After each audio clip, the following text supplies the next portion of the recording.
এবার নুসরাত ফারিয়াকে নিয়ে মুখ খুললেন সংস্কৃতি বিষয়ক উপদেষ্টা মোস্তফা সরোয়ার ফারুকী এবং এনসিপি নেতা হাসনাত আব্দুল্লাহ এগুলোকে হাসিনা স্টাইলে মনোযোগ ডাইভার্সন বলেও মন্তব্য করেছেন।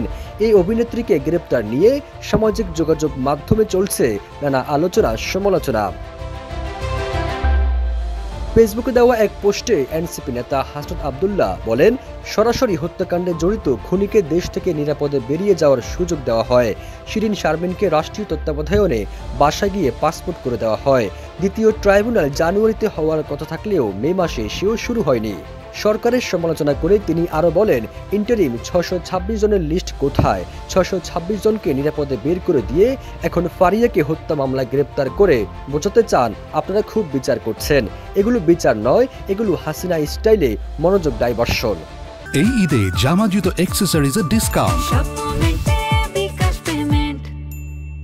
এদিকে ফারিয়া ইস্যুতে ফেসবুকে এক পোস্টে উপদেষ্টা মোস্তফা সরোয়ার ফারুকী বলেন, ঢালাও মামলার ক্ষেত্রে আমাদের পরিষ্কার অবস্থান। প্রাথমিক তদন্তে অভিযুক্ত না থাকলে কাউকে গ্রেপ্তার করা যাবে না, কাউকে গ্রেপ্তার করা হবে না এবং সেই নীতি অনুসরণ করা হচ্ছিল।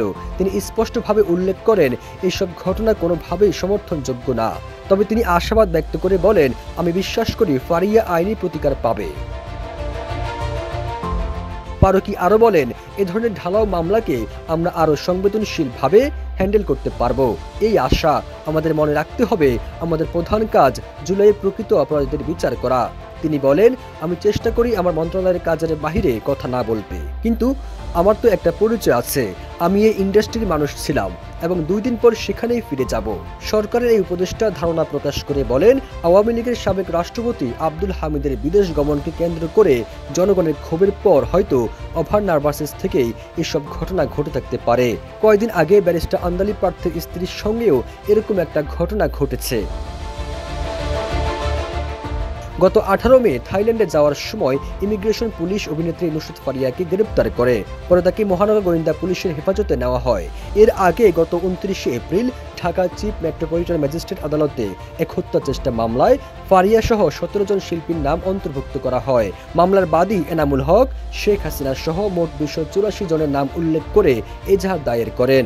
এই মামলায় অন্য আসামিরা হলেন অভিনেত্রী অপু বিশ্বাস, নিপুণ আক্তার, আসনা হাবিব ভাবনা, জায়েদ খান, সুবর্ণা মোস্তফা, রোকেয়া প্রাচী, সুহানা সাবা, মেহের আফরোজ শাওন, জ্যোতিকা জ্যোতি, সাইমন সাদিক ও আজিজুল হাকিম।